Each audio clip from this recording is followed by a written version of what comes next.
आज हम पढ़ेंगे जो डी ब्लॉक के तत्वों के बारे में पढ़ेंगे। अभी तक आप लोगों ने पढ़ लिया है, परिचय पढ़ लिया है, और उसके बाद जो है इसका इलेक्ट्रॉनिक विन्यास का पढ़ लिया है, फिर जो है धात्विक गुण के बारे में पढ़ लिया है, और फिर पढ़ लिया इसकी उपलब्धता के बारे में पढ़ लिया है।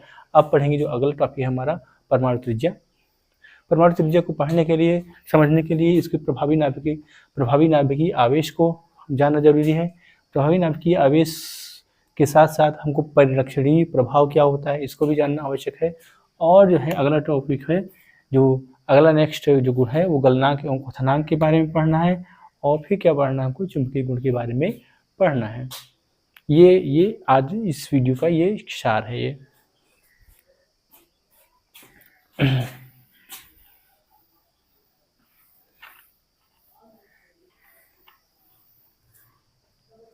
तो अगला क्या है, ये परमाणु त्रिज्या।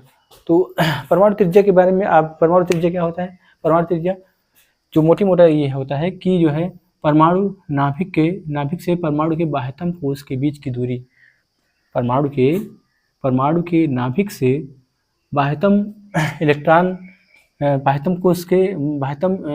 के कोश के बीच की दूरी क्या बोलते हैं? परमाणु त्रिज्या। तो परमाणु त्रिज्या का डी ब्लॉक में क्या प्रभाव पड़ता है? तो आप लोग देखते होंगे, आप लोग इस सारणी में देख रहे होंगे कि जो है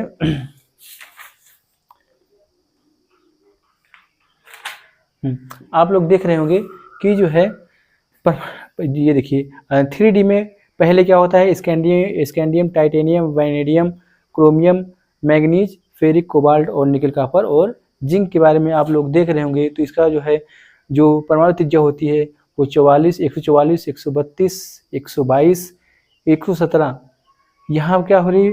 पहले तो ये क्या होती है? 117, फिर 117, 117, 116, 115, फिर 117, फिर 125 हो जाती है। तो क्या होता है शुरू में क्या होता है? परमाणु त्रिज्या क्या होती है? शुरू में परमाणु त्रिज्या कोश के बढ़ने के साथ, परमाणु क्रमांक के बढ़ने के साथ जो परमाणु त्रिज्या होती है वो क्या होती है? वो घट रही होती है, फिर बीच में क्या हो जाता है? स्थिर हो जाता है, और फिर से अचानक क्या होती है? बढ़ने लगती है। तो क्या होता है? तो ये क्यों होता है? ये क्यों होता है इसको जानने के लिए हमको प्रभावी नाभिकीय आवेश और परिरक्षीय प्रभाव के बारे में थोड़ा से हमको जानना होगा। तो चलिए देखते हैं ये क्या होता है। चलिए देखते हैं ये प्रभावी नाभिकीय आवेश क्या होता है। प्रभावी नाभिकीय की आवेश,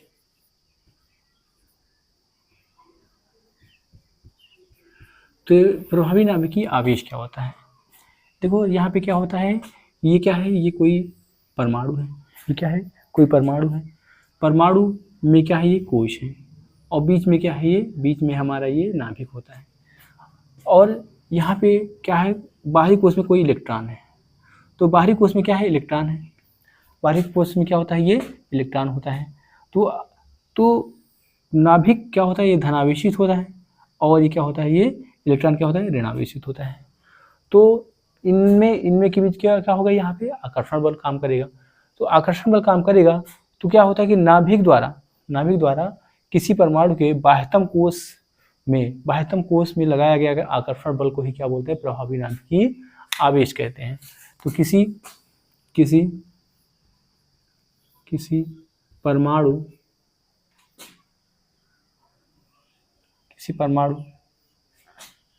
के नाभिक द्वारा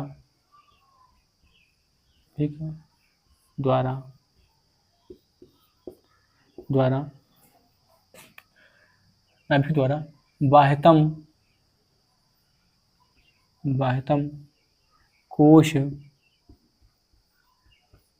के इलेक्ट्रॉन पर लगाया गया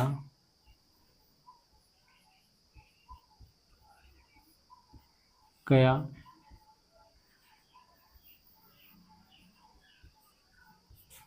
आकर्षण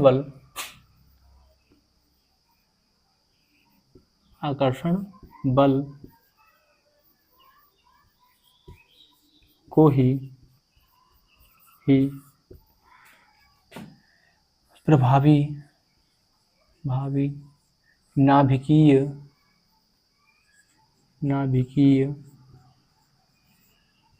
आवेश कहते हैं।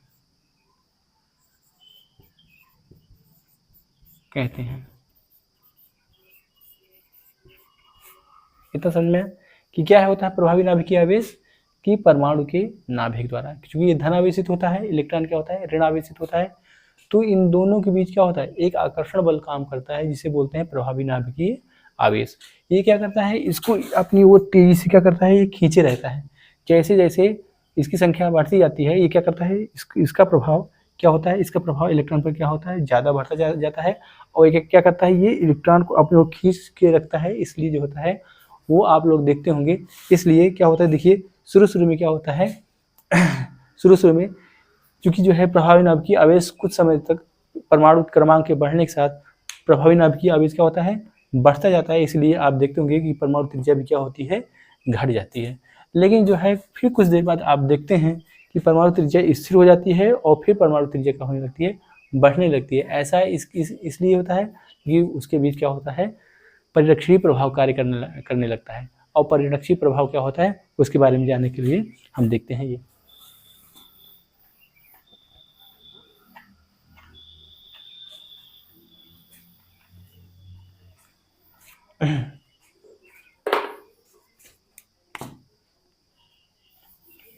तो अगला क्या है परिरक्षणीय प्रभाव। परिरक्षणीय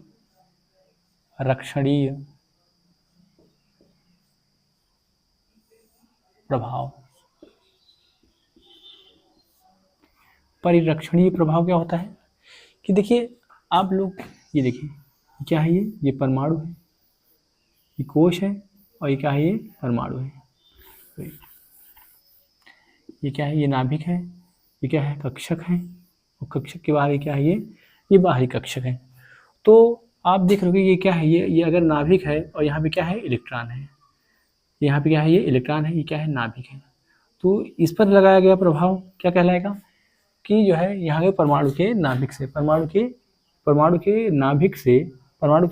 इलेक्ट्रॉन पर लगाया गया प्रभाव क्या होता है प्रभावी नाभिकीय आवेश होता है।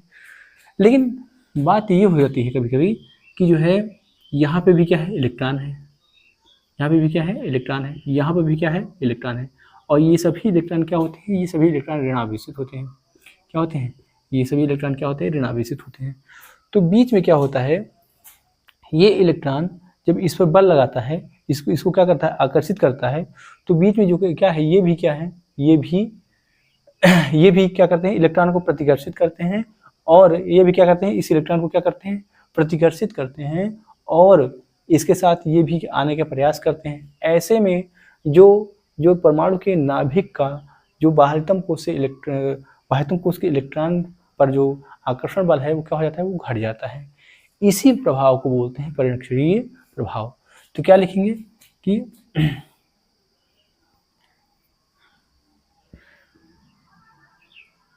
कि परमाणु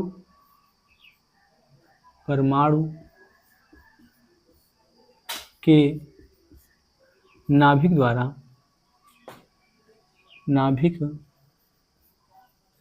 द्वारा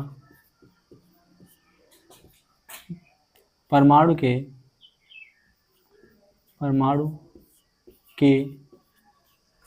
बाह्यतम कोश के इलेक्ट्रॉन पर लगाया गया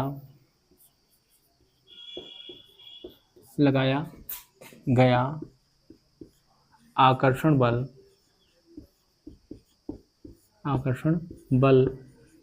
क्या हो जाता है आंतरिक कोश के इलेक्ट्रॉनों के प्रभाव कारण क्या हो जाता है कम हो जाता है। आकर्षण बल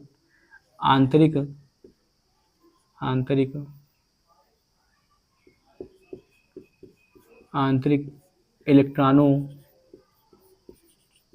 आंतरिक कोश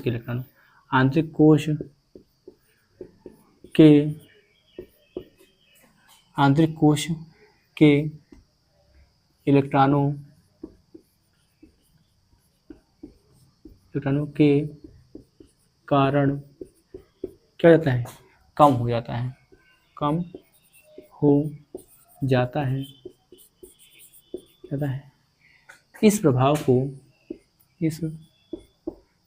को परिरक्षणीय प्रभाव कहते हैं, परिरक्षणीय प्रभाव कहते हैं। क्या कहते हैं, परिरक्षणीय प्रभाव कहते हैं। कि जो है देखिए यहाँ पे क्या है, यहाँ पे क्या है, नाभिक है, ये क्या है, इलेक्ट्रॉन है। ये क्या करेगा, इसको आकर्षित करेगा अपनी ओर, जब आकर्षित करेगा, लेकिन क्या है बीच में और भी क्या है, इलेक्ट्रॉन है, तो इसको क्या करेगा, वो पूरी तरीके से जो आकर्षण बल है, इसके भी जो आकर्षण बल है पूरी तरीके से काम नहीं कर पाएगा, जिससे क्या होता है, इस प्रभाव को क्या बोलते हैं, परिरक्षणीय प्रभाव। तो परिरक्षणीय प्रभाव में क्या होता है, क्योंकि क्या हो जाता है, ये इस पर कंट्रोल, इस नाभिक का कंट्रोल इस इलेक्ट्रॉन पर कम होता है, इसलिए क्या होता है, परमाणु का आकार धीमे धीमे क्या होता है, ये इलेक्ट्रॉन क्या और भी फैलने का प्रयास करेगा, और भी दूर जाने का प्रयास करेगा। इसलिए क्या होता है, इसलिए ये क्या होता है, इस पर जो है इसकी त्रिज्या जो है, डी ब्लॉक की त्रिज्या धीरे धीरे क्या होने लगती है, बढ़ने लगती है। तो क्वेश्चन पूछता है कि क्या कारण है कि डी ब्लॉक के तत्वों का परमाणु त्रिज्या तो धीरे धीरे क्या घटती है और फिर क्या होती है, अचानक बढ़ने लगती है। तो इसका जो है कारण क्या है, परमाणु त्रिज्या। परमाणु त्रिज्या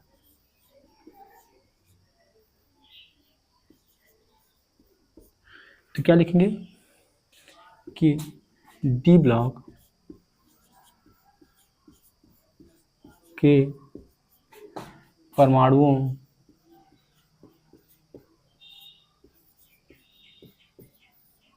की त्रिज्या परमाणु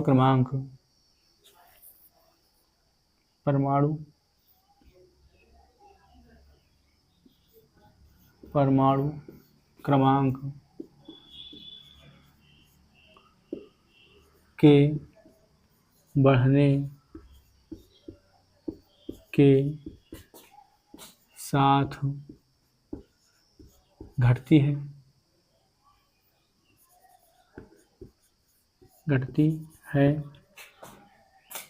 इसके पश्चात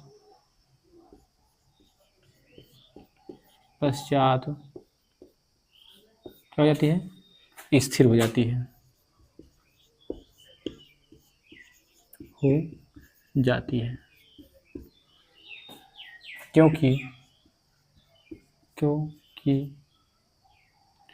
क्योंकि परिरक्षणीय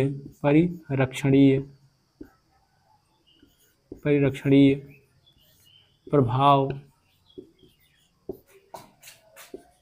का मान प्रभावी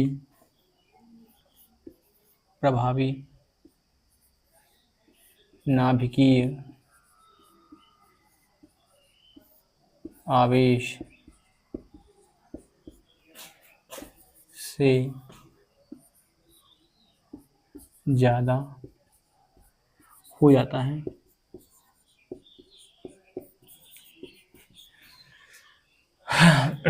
यही कारण है कि जो है परमाणु का आकार जो है धीमे धीमे क्या होता है, कम होने लगता है। परमाणु की त्रिज्या धीमे धीमे क्या होती है, कम होती है, और उसके बाद जो है इसका मान क्या होता है, स्थिर हो जाता है। और फिर जो है आप देखते होंगे कि उसमें जिंक का जो परमाणु त्रिज्या क्या हो जाती है, वो बढ़ जाती है।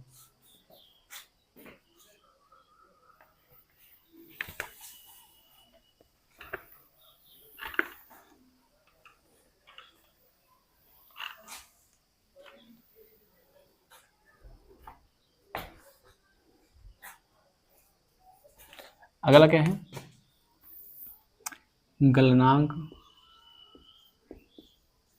गलनांक एवं क्वथनांक।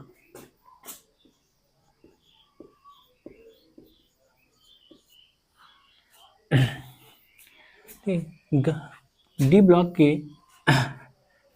के तत्वों का गलनांक और क्वथनांक आप देखते होंगे कि जो है शुरू से स्कैंडियम क्या होता है 1800, मेल्टिंग पॉइंट जो होता है केल्विन में वो 1813 होता है, फिर 1953 होता है, फिर 2193 होता है, फिर 2133 है। आप देख रहे हो लगातार ये क्या है गलनांक, और गलनांक क्या हो रहा है लगातार बढ़ रहा है, और फिर अचानक क्या होता है इसका गलनांक घटने लगता है। जैसे कि 1767, फिर 1728, फिर 1700, फिर 1356 और लास्ट में क्या हो जाता है जिंक का हो जाता है 693 हो जाता है। ऐसा किस लिए होता है? ये बहुत अच्छा टॉपिक है। पूछता है कि जो है डी ब्लॉक के तत्वों का गलनांक एवं क्वथनांक क्या होता है, वो शुरू में क्या होता है बढ़ता है, और फिर क्या होता है घटना स्टार्ट हो जाता है। ऐसा इसलिए होता है क्योंकि क्या होता है इसमें डी ब्लॉक के तत्वों में डी ब्लॉक के तत्वों में डी कोष क्या होता है अपूर्ण होता है। डी कोष क्या होता है अपूर्ण होता है, और इसी डी के कारण 5 इसमें उपकोष है। डी ब्लॉक क्या होता है अपूर्ण होता है। ये क्या है डी उपकोष। डी उपकोष क्या होता है अपूर्ण होता है। तो जैसे जैसे डी उपकोष में इलेक्ट्रॉनों की संख्या क्या होती जाएगी बढ़ती जाएगी, वैसे वैसे इसका जो है परमाणु क्रमांक, इसका जो है मेल्टिंग पॉइंट या कहो कि जो है क्वथनांक क्या होता जाएगा बढ़ता जाएगा। जैसे जैसे इलेक्ट्रॉनों की संख्या इसमें उपकोषों में आती जाएंगे वैसे वैसे क्या होगा, पहले तो क्या होता है पहले परमाणु क्रमांक क्या होता है बढ़ता है, पहले जो है गलनांक क्वथनांक बढ़ता है, परंतु जैसे ही इसकी क्या कर देगा ये इसमें जो है पेयर्ड इलेक्ट्रॉन युग्मित इलेक्ट्रॉनों की संख्या क्या होती जाएगी बढ़ती जाएगी। तो क्या हो जाता है इसका गलनांक एवं क्वथनांक क्या होता है पुनः घटना स्टार्ट कर देता है, और अंत में जैसे ही सारे इलेक्ट्रॉन क्या हो जाते हैं युग्मित हो जाते हैं, इसका गलनांक एवं क्वथनांक क्या होता है सबसे कम हो जाता है। इसलिए आप देखते होंगे सबसे पहले उदाहरण के लिए आप देखिए कि जैसे स्कैंडियम है, स्कैंडियम का क्या होता है 21 होता है। इसका जैसे इसका इलेक्ट्रॉनिक विन्यास बनाएंगे तो 1s2 2s2 2p6 3s2 and 3p6 3d and 4s2। यहाँ पे क्या है एक इलेक्ट्रॉन है, ठीक। फिर यहाँ पे देखिए स्कैंडियम, फिर जो है 22 टाइटेनियम का जो है सेम एटीट्यूड रहेगा, और यहाँ पे क्या हो जाएगा सेम सब कुछ यही रहेगा, और यहाँ पे क्या 3d2 हो जाएगा एंड 4s2 हो जाएगा। एंड गलनांक और क्वथनांक को समझने के लिए क्या करेंगे, गलनांक एवं क्वथनांक का पूरा खेल जो है वो किस पर डिपेंड करता है इसके बाह्यतम कोश के इलेक्ट्रॉन पर डिपेंड करता है, ये मैंने अभी बताया है। तो जैसे जैसे क्या होता है जैसे जैसे डी उपकोष में इलेक्ट्रॉनों की क्या होगी संख्या बढ़ती जाएगी, जैसे जैसे डी उपकोषों में इलेक्ट्रॉनों की संख्या बढ़ती जाएगी वैसे वैसे क्या होगा पहले गलनांक और क्वथनांक बढ़ेगा, लेकिन जैसे जैसे इलेक्ट्रॉन क्या करेगा इलेक्ट्रॉन पेयर्ड होना स्टार्ट कर देगा, गलनांक क्या हो जाएगा पुनः घटना क्या हो जाएगा स्टार्ट हो जाएगा। इसलिए देखते होंगे कि यहाँ पे आप देखते होंगे कि यहाँ पे मैंगनीज तक क्या होता है गलनांक एवं क्वथनांक क्या होता है बढ़ता है। फेरिक तक देखिए जैसे 1813 1953 2193 2133 और जो है 1523 फिर 1813 यहाँ तक क्या होता है गलनांक और क्वथनांक उच्च होता है। फिर के उसके बाद क्या होता है गलनांक और क्वथनांक का घटना क्या हो जाता है स्टार्ट होता है। तो क्या लिखेंगे कि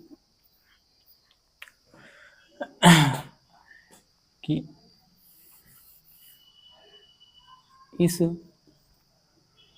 डी ब्लॉक के तत्वों का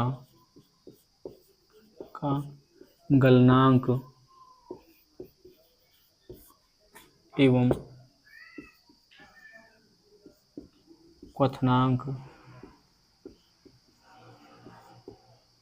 उच्च होता है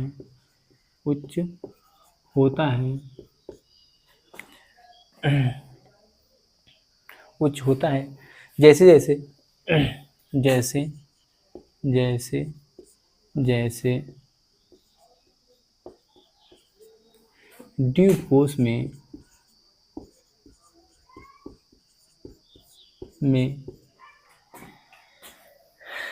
इलेक्ट्रॉन इलेक्ट्रॉनों की संख्या बढ़ती जाती है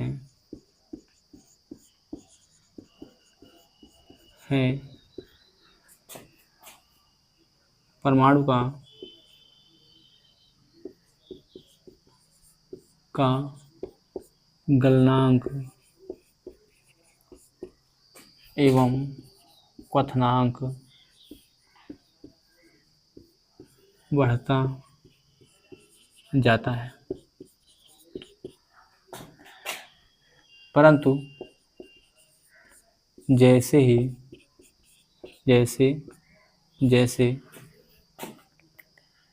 उपकोष में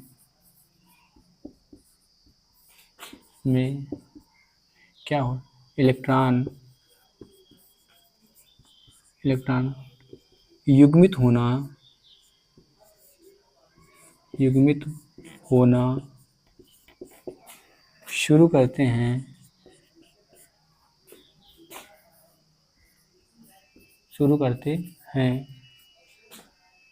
परमाणु का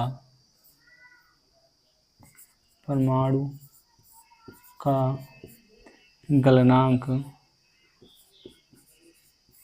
एवं क्वथनांक घटने लगता है।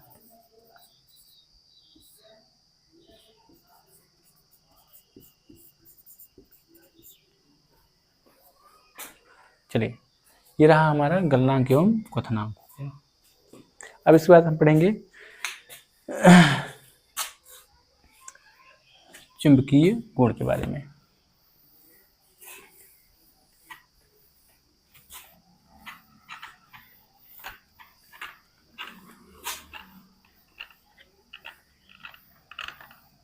चलिए, आज के लिए इतना ही रहने देते हैं। शेष जो है चुंबकीय गुण के बारे में जो है हम नेक्स्ट लेक्चर में हम उसे जो है पूरा कर देंगे।